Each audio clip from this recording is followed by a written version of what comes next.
Yang kedua adalah al-lisan, iaitu lidah. Kita akan tengok satu persatu. Ada 18 huruf yang keluar daripada lidah. Dan kita ada bahagian pangkal, bahagian tepi lidah, tengah lidah dan hujung lidah.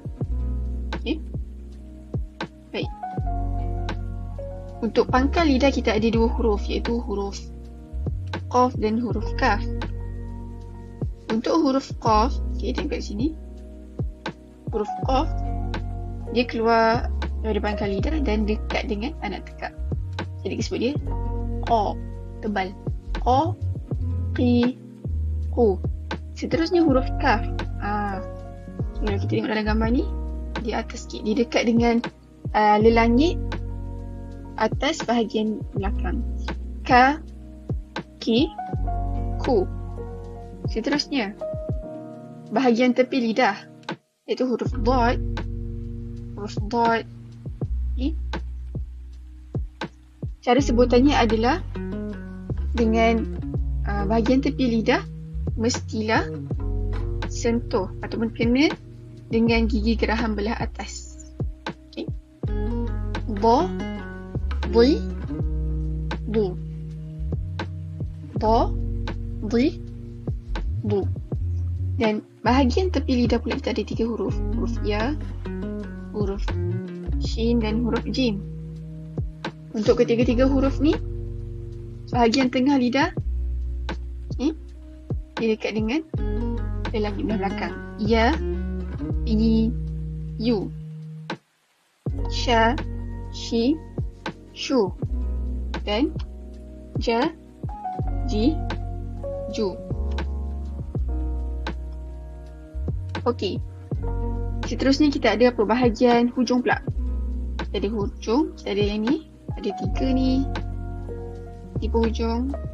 Dan ni hujung, satu lagi hujung. Maksudnya yang huruf yang keluar daripada hujung lidah ada banyak, iaitu ada 12 huruf.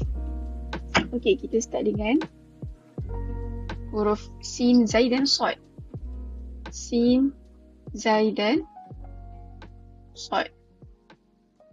Okey. Untuk huruf sin, zai dan sad ni, tempat dia keluar adalah hujung lidah mestilah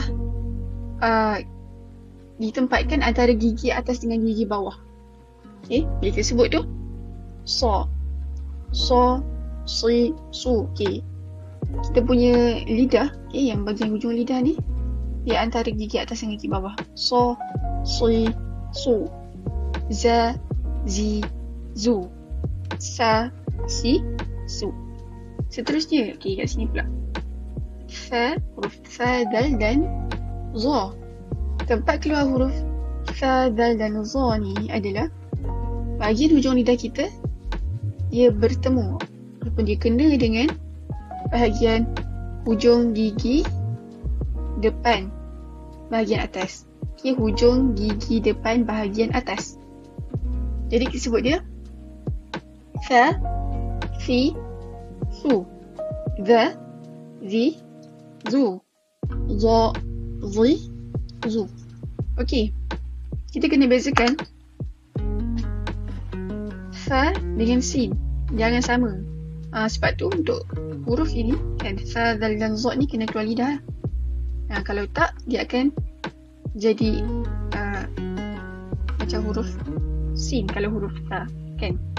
Kalau huruf zal tak keluar lidah pun dia akan jadi bunyi huruf zai. Okay, seterusnya huruf ta, dal dan ta. Tempat keluar untuk huruf ta, dal dan ta ni adalah bahagian hujung lidah kita mestilah menempel ataupun lekat pada bahagian gusi ataupun bahagian pangkal gigi atas. Ta, ta, bahagian gigi atas kan. Bila kita sebut tu huruf bila kita sebut, lidah kita dekat bahagian gigi atas, ke belakang.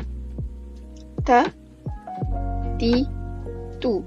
Da, di, du. Ta, ti, tu. Okey. 3 huruf yang terakhir kita akan tengok. Ra, nun dan lam. Okay. Ra, nun dan lam. Untuk huruf lam, okay, bahagian hujung lidah kita mestilah sentuh dengan langit atas, belakang gigi atas, bahagian gigi depan belah atas. La, li, lu. Na, ni, nu. Untuk huruf nun ni dia belakang sikit daripada huruf lam. Na, ni, nu. Dan huruf ra, bila kita sebut tu lidah kita ada gulung sikit. Ra, ra, ri, ru. Okey. Jadi inilah untuk huruf yang keluar daripada makhraj al-lisan.